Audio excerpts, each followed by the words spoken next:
Jeremías capítulo 9, y si Dios lo permite vamos a considerar desde el versículo 23 hasta el versículo 24. Jeremías capítulo 9, desde el versículo 23 hasta el versículo 24. Valora lo que Dios valora. Valora lo que Dios valora. Nos dice aquí el texto, Jeremías 9, versículo 23 y 24, dice: Así dijo Jehová, no se alabe el sabio en su sabiduría, ni en su valentía se alabe el valiente, ni el rico se alabe en sus riquezas, mas alábese en esto el que se hubiere de alabar, en entenderme y conocerme, que yo soy Jehová, que hago misericordia y juicio y justicia en la tierra, porque estas cosas quiero, dice Jehová. He leído Jeremías 9 desde el versículo 23 hasta el versículo 24. Valora lo que Dios valora.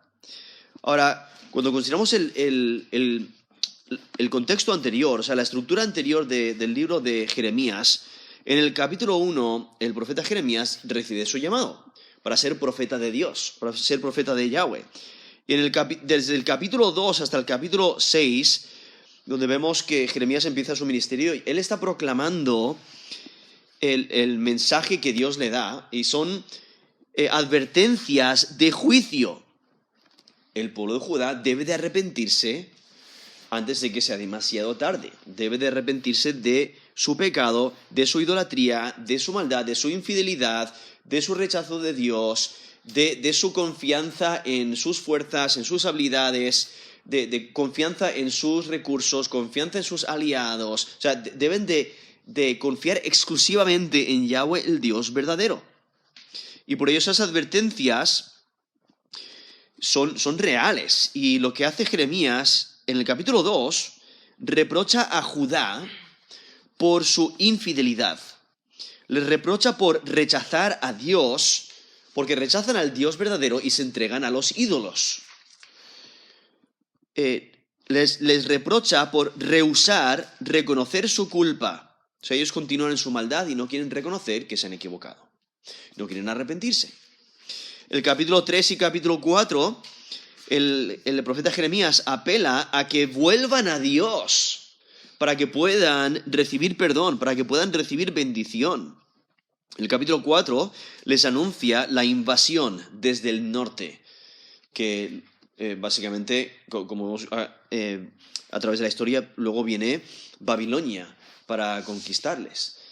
Entonces les anuncia esa invasión que va a llegar. Eso es en capítulo 4. En Jeremías capítulo 5 describe el pecado de Judá y advierte a los necios, advierte a los rebeldes, aquellos que rechazan al Dios verdadero, se rebelan contra él y por ello demuestran su necedad, demuestran que no tienen sabiduría, que no tienen temor de Dios, y por ello les pide que vuelvan a Dios, que rechacen sus caminos erróneos.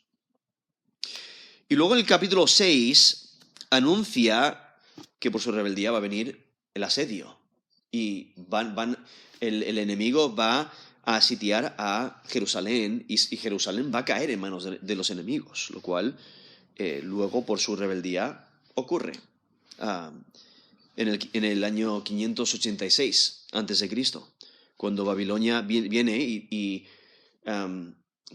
gobernando el rey Nabucodonosor destruyen Jerusalén y los llevan cautivos a Babilonia. Y luego el capítulo 7 hasta el capítulo 10, Jeremías pronuncia mensajes de advertencia. En el capítulo 7 les identifica como personas que confían en palabras mentirosas. Son idólatras, son desobedientes, por eso tienen que arrepentirse. En el capítulo 8, aún describiendo al pueblo de Judá, son tercos para volverse a Dios. Y por ello ya Jeremías empieza a lamentar los heridos que va a ocasionar esa terquedad cuando venga esta destrucción por mano de Babilonia. Y luego en el capítulo 9, en los primeros versículos, antes de que llegamos a nuestro texto, vemos cómo Jeremías justifica el castigo. el pueblo de Judá realmente merece el castigo. Han persistido en su rebeldía, han persistido en su maldad.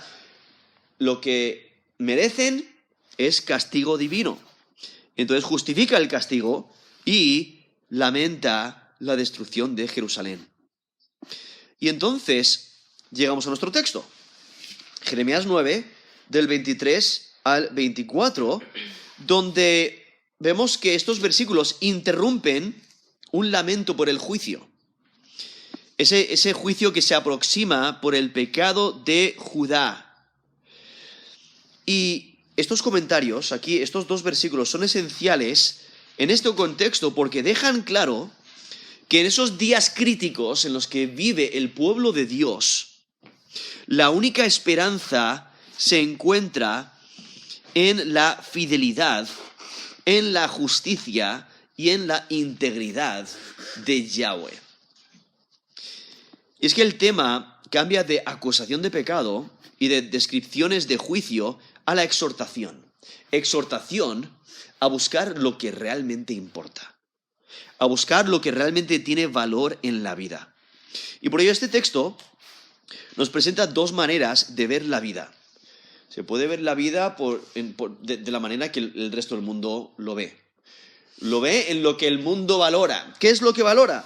Aquí menciona la sabiduría, ¿no? El sabio que se jacta en su sabiduría y se da palmadas en la espalda diciendo, qué sabio soy, mira todo lo que conozco, todo lo que entiendo, quizás todos los libros que he escrito, o cómo la gente viene a escucharme dar grandes conferencias, etcétera, ¿no? Y las personas se pueden alabar en la sabiduría. O quizás en la valentía, se alabe el valiente, aquel que es muy capaz, quizás por su fuerza, por su habilidad, refiriéndose aquí a alguien, a un guerrero, un héroe, ¿no? Que tiene capacidad y piensa que es invencible. Piensa que puede contra lo que le venga. Tiene fuerza, tiene habilidad, tiene rapidez, es ágil. Y entonces se alaba a sí mismo. Quizás los atletas, ¿no? que se alaban por lo que han logrado, quizás por sus medallas, o quizás los guerreros o los soldados en la batalla que tienen tantas medallas, ¿no? El mundo valora la valentía. También valora la riqueza. Cuando dice aquí en el versículo 23, ni el rico se alabe en sus riquezas. ¿No? El mundo valora las riquezas, valora las pertenencias, valora las grandes cuentas bancarias, ¿no? Valora esas mansiones o esa fama que trae riquezas o esos grandes negocios, esos grandes hogares o quizás esas vacaciones especiales, etcétera, ¿no? El mundo eso es lo que valora y puedes vivir para eso. O sea, las personas de hoy en día para eso viven para pues ganar dinero, viven para el prestigio, viven para que se les reconozcan como la persona más rápida del mundo, o la persona más fuerte del mundo, o la persona que puede saltar más alto que el del mundo, o que puede meter más goles, etc. Y eso es lo que valoran, viven para eso. Viven para un deporte, o aquellos que viven para que les reconozcan como el filósofo más erudito, o etcétera, ¿no? La gente puede vivir por eso, y la gente vive por eso, pero es la mentalidad incorrecta. Aquí nos presenta la otra cara de la moneda, o sea, el vivir para Dios y el vivir reflejando el carácter de Dios, reflejando su fidelidad, su amor leal, su misericordia, reflejando su justicia, o sea, tomando decisiones justas y haciendo lo que es justo y determinando la justicia conforme a su palabra y la rectitud, el hacer lo que es recto, el vivir como Dios desea. Y es que el mundo valora cuando una persona tiene sabiduría, cuando una persona tiene valentía y fuerza, cuando una persona tiene riqueza. No obstante, Dios ve las cosas de una manera totalmente diferente. Y Él ve al hombre de una manera diferente. Dios es misericordioso, Él es justo en sus juicios y Él es irreprensible. Y Él desea que su pueblo, que sus seguidores, que los creyentes también reflejen esas características. Y es que el carácter de Dios da la perspectiva correcta a la sabiduría. No es pecado ser sabio, pero hay que tener la perspectiva correcta en cuanto a la sabiduría. No es pecado ser valiente o poderoso o fuerte o hábil, pero hay que tener la perspectiva correcta. También las riquezas. No es pecado ser rico, tener abundantes riquezas, pero hay que tener la perspectiva correcta. Y es que el carácter de Dios da la perspectiva correcta a la sabiduría, al poder y a las riquezas. Aquellos que conocen a Dios reflejan el carácter de Dios. Y es que el enfoque debería ser en Dios y no en las habilidades o en los recursos que uno tiene. Y por eso tenemos este texto aquí en Jeremías 9, del 23 al 24. Porque debemos de valorar lo que Dios valora. Por eso aquí el versículo 23 dice, así dijo Jehová. O sea, este mensaje viene de Dios. Jeremías está proclamando el mensaje de Dios al ser profeta de Dios, el profeta de Yahweh. Y estas son palabras divinas.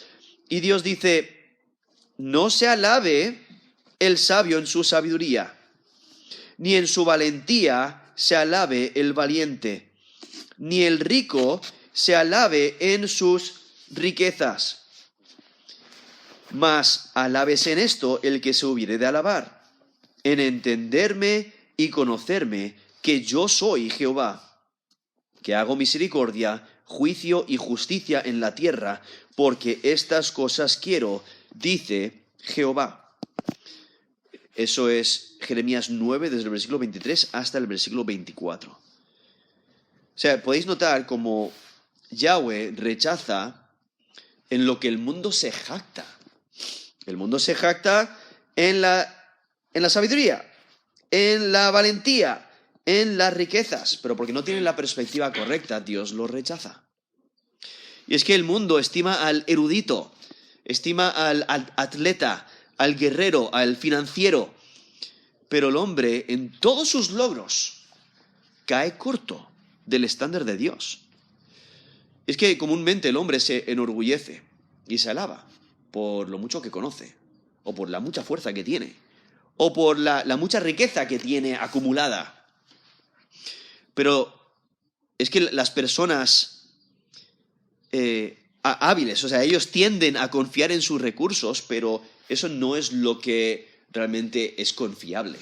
Eso no es lo que les va a salvar de la calamidad, o que les va a proveer salvación, o que les va a dar salud, o etcétera, ¿no? O sea, es tener la perspectiva correcta en la vida, es confiar en el Dios verdadero, no en las habilidades o en los recursos, etcétera, que uno tenga. Porque cuando consideramos la sabiduría, incluso Jeremías, refiriéndose a los de Judá, que eran sabios, pensaban que eran sabios, tenían mucho conocimiento, quizás tenían muchos estudios, tenían muchas experiencias y pensaban que eran sabios. Pero ahí en Jeremías 8, del 8 al 9, dice, ¿cómo decís nosotros somos sabios? ¿Y la ley de Jehová está con nosotros? Ciertamente la ha cambiado en mentira la pluma mentirosa de los escribas. Los sabios se avergonzaron, se espantaron y fueron consternados. He aquí que aborrecieron la palabra de Jehová. ¿Y qué sabiduría tienen? Eso es Jeremías 8, del 8 al 9, donde describe a aquellos que deberían de ser los eruditos de la ley de Dios. Ellos, por su pluma, por sus escritos, por sus tradiciones, ellos habían trastornado y cambiado la enseñanza de la palabra de Dios. La razón, porque no temían a Dios. La razón es porque aborrecieron la palabra de Dios. Entonces, por mucha sabiduría que decían tener, no tenían ninguna clase de sabiduría. Porque sin el conocimiento de Dios no hay sabiduría real. Porque el único sabio es el que teme a Dios. Como nos dice Proverbios 9, versículo 10. El temor de Jehová es el principio de la sabiduría y el conocimiento del Santísimo es la inteligencia. Eso es Proverbios 9, versículo 10. Entonces, ¿quieres tener sabiduría? Pues tienes que temer a Dios. La única manera de ser sabio es temiendo a Dios. Y por ello ahí resalta de Proverbios 9, 10, hace una conexión entre el temor de Dios y la sabiduría. No puedes, hay una conexión tan real que no puedes tener el temor de Dios si no tienes sabiduría, y no puedes tener sabiduría si no tienes el temor de Dios. O sea, van juntas. Y entonces por ello aquí Proverbios 9, 10 dice, el temor de Jehová es el principio de la sabiduría. Y el conocimiento del Santísimo es la inteligencia. Entonces, mientras más conoces a Dios, más le vas a temer, más sabio vas a ser. Y por ello vemos la importancia de ser sabios de la manera en que Dios ve la sabiduría, ¿no? Reflejando el temor de Dios. Pensando en la valentía, aquí dice, ni se alabe el valiente, ni en su valentía se alabe el valiente. Nos dice ahí Jeremías 9, versículo 23. Y el valiente, o sea, ahí destaca a alguien que es fuerte, alguien que es poderoso, es como un héroe guerrero. Y cuando pensamos en las Escrituras, un héroe guerrero que sobresale es Goliat. Goliat, ¿no? Le describe ahí en 1 Samuel 17, del 4 al 10, dice, salió entonces del campamento de los filisteos un paladín, el cual se llamaba Goliat de Gat, y tenía de altura 6 codos y 1 palmo, y traía un casco de bronce en su cabeza, y llevaba una cota de malla, y era el peso de la cota 5.000 siclos de bronce. Sobre sus piernas traía grebas de bronce, y jabalina de bronce entre sus hombros. El asta de su lanza era como un rodillo de telar, y tenía el hierro de su lanza 600 siclos de hierro, e iba su escudero delante de él, y se paró y dio voces a los escuadrones de Israel, diciéndoles, ¿para qué os habéis puesto en orden de batalla? ¿No soy yo el filisteo y vosotros los siervos de Saúl? Escoged de entre vosotros un hombre que venga contra mí. Si él pudiere pelear conmigo y me venciere, nosotros seremos vuestros siervos, y si yo pudiere más que él, y lo venciere, vosotros seréis nuestros siervos y nos serviréis. Y añadió el filisteo, hoy yo he desafiado al campamento de Israel, dadme un hombre que pelee conmigo. ¿Vale? Eso es 1 Samuel 17, el versículo 4 al versículo 10, donde podéis notar cómo se está jactando en sus habilidades. Se está jactando en que eres un hombre fuerte, guerrero, y de la manera que le describes, o sea, es un gigante. Es alguien que todo el ejército de Israel le temen. Él es un paladín, es el mejor soldado de todo el ejército de los filisteos. Pero aún así vemos como Dios manda a un joven que cuidaba ovejas, nunca había levantado una espada en su vida, nunca había llevado armadura, y Dios le toma a él, a David, y habéis escuchado de esta batalla en el valle de Ela, y entonces David mismo, él reconoce lo que realmente está ocurriendo. Y él nos dice en el versículo 26, ¿quién es este filisteo incircunciso para que provoque a los escuadrones del Dios viviente? Y vemos que David, porque confía en Dios, él se enfrenta a Goliat, no teniendo ni lanza ni espada, no, solamente teniendo una honda y 5 piedras, y Dios le da la victoria. Y entonces al final David le quita la espada a Goliat, y con la espada de Goliat David le corta la cabeza a Goliat. O sea, este hombre que se jactaba en su valentía, en sus habilidades, pero no tiene nada de que jactarse delante de Dios. Aquí también menciona al rico, cuando dice, esto es volviendo aquí a Jeremías 9, versículo 23, ni el rico se alabe en sus riquezas. Y en el Nuevo Testamento, especialmente en Lucas, vemos varias veces donde menciona a Jesús enseñando la insensatez de confiar en las riquezas. Donde nos dice en Lucas 12, del 13 al 21, nos dice que hay uno hay uno entre la multitud que dice, maestro, di a mi hermano que parta conmigo la herencia. Versículo 14. Jesús le responde, dice, hombre, ¿quién me ha puesto sobre vosotros como juez o partidor? Y entonces dice versículo 15, mirad y guardaos de toda avaricia, porque la vida del hombre no consiste en la abundancia de los bienes que posee. O sea, la prioridad de la vida no es acumular un montón de riquezas. La vida no consiste en la abundancia de los bienes que posee. O sea, Jesús ahí está enseñando que la importancia de la vida no es acumular, no es ser rico, no es tener grandes y maravillosas pertenencias o abundantes territorios, o etcétera. No es... La vida no tiene que ver con la abundancia de lo que posees, sino lo importante es ser rico para con Dios, porque describe a un hombre que eso es lo que ha hecho. Sí, es un hombre negociante, es muy sabio en los negocios, incluso nos dice que su heredad, el hombre ya es rico, y nos dice versículo 16, esto es Lucas 12, 16, la heredad de un hombre rico había producido mucho, y él pensaba dentro de sí diciendo, ¿qué haré? Porque no tengo dónde guardar mis frutos. Y dijo, esto haré, derribaré mis graneros, y los edificaré mayores, y allí guardaré todos mis frutos y mis bienes. Y diré a mi alma, alma, muchos bienes tienes guardados para muchos años. Repósate, come, bebe, regocíjate. Pero Dios le dijo, necio, esta noche vienen a pedirte tu alma, y lo que has provisto, ¿de quién será? Así es el que hace para sí tesoro y no es rico para con Dios. Eso es Lucas 12. Y el texto es del versículo 13 al versículo 21, donde Jesús no está diciendo que las riquezas sean malas, sino es la actitud que uno tiene hacia las riquezas. Es el amar el dinero, el vivir por el dinero. Y entonces aquí nos está alertando sobre la avaricia, que no debemos de ser avariciosos y que tenemos que tener una perspectiva correcta en cuanto a las riquezas y asegurarnos que somos ricos para con Dios. Y si Dios decide darnos riquezas en este mundo, que usemos esas riquezas para Él, no para jactarnos. Entonces ahí vemos la insensatez de jactarse en las riquezas. Eso es en Lucas 12 del 13 al 21. También en Lucas 18, del 18 al 24, nos dice que se presenta un hombre principal y le dice, maestro, bueno, ¿qué haré para heredar la vida eterna?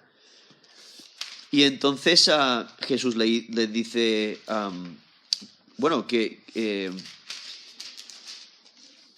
los mandamientos sabes, no adulterarás, no matarás, no hurtarás, no dirás falso testimonio, honra a tu padre y a tu madre. Y él dijo, todo esto lo he guardado desde mi juventud. Y Jesús, oyendo esto, le dijo, aún te falta una cosa, vende todo lo que tienes y dádelo a los pobres y tendrás tesoro en el cielo, y ven y sígueme. Entonces él, oyendo esto, se puso muy triste, porque era muy rico. Al ver Jesús que se había entristecido mucho, dijo, cuán difícilmente entrará en el reino de Dios los que tienen riquezas. Eso es Lucas 18. Y el texto es del versículo 18 hasta el versículo 24.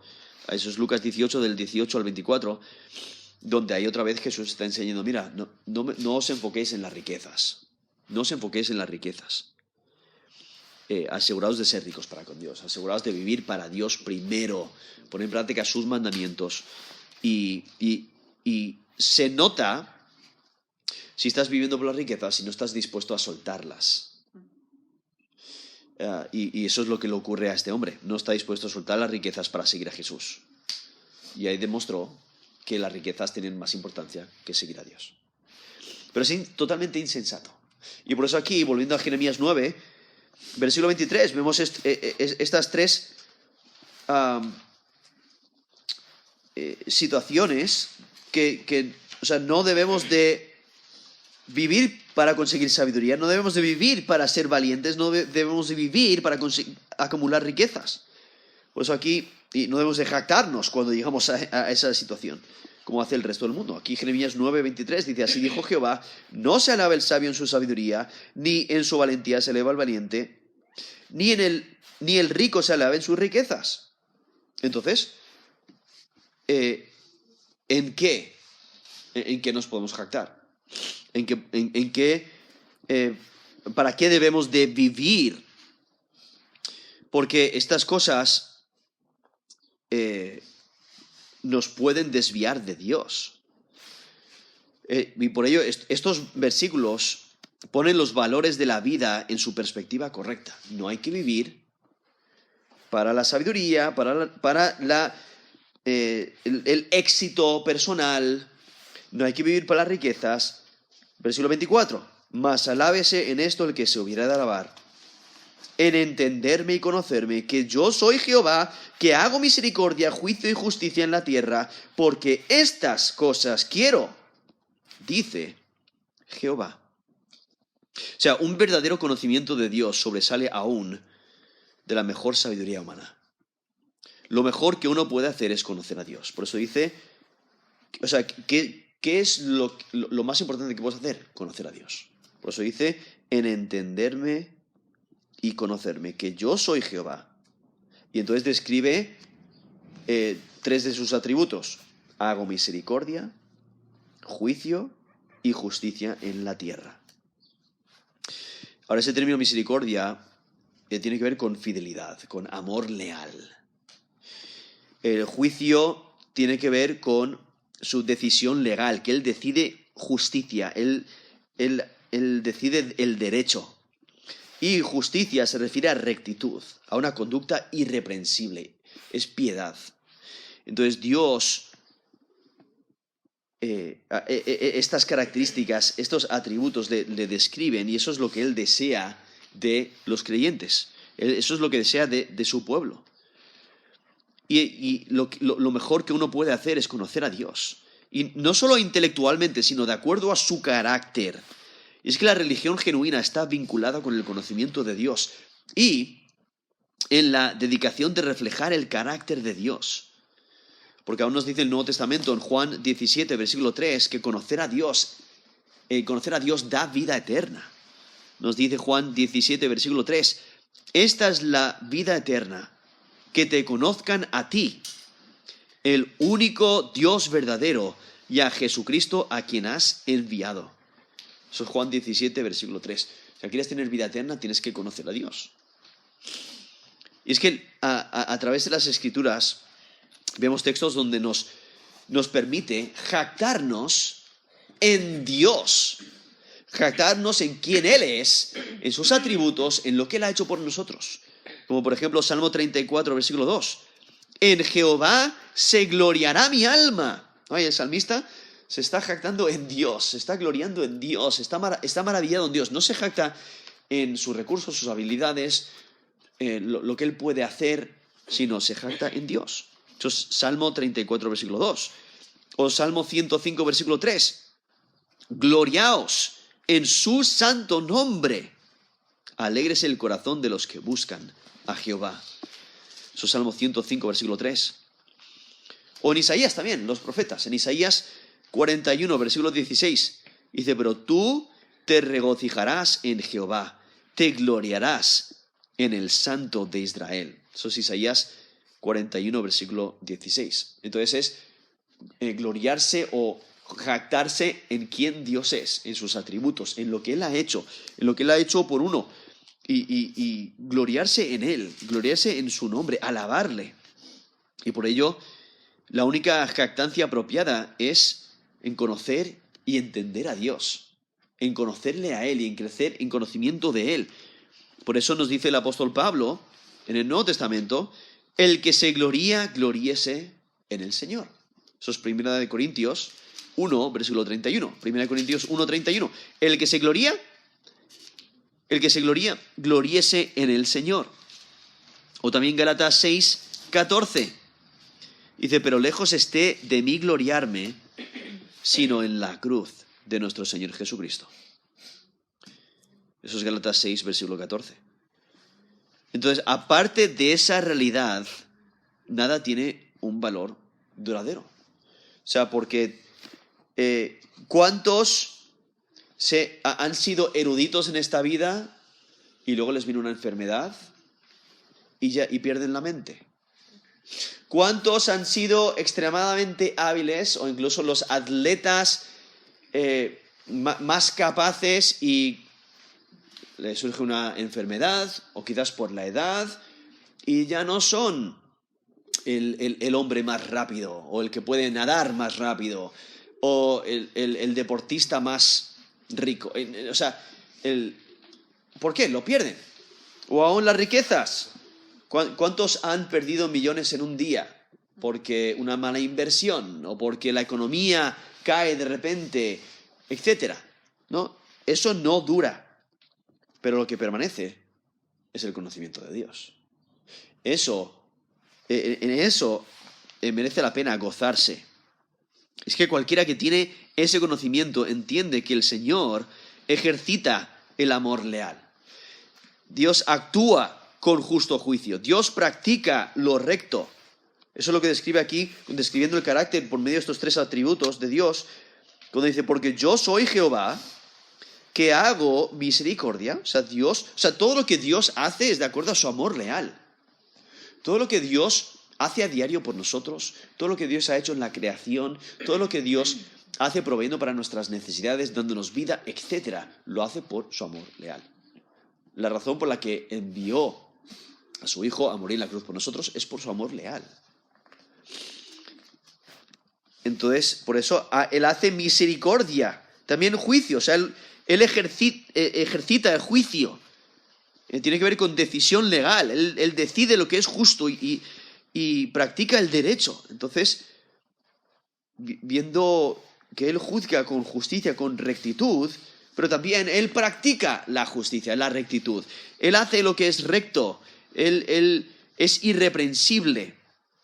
Por eso dice, y justicia en la tierra. Y entonces esa frase que sigue dice, porque estas cosas quiero, dice Jehová.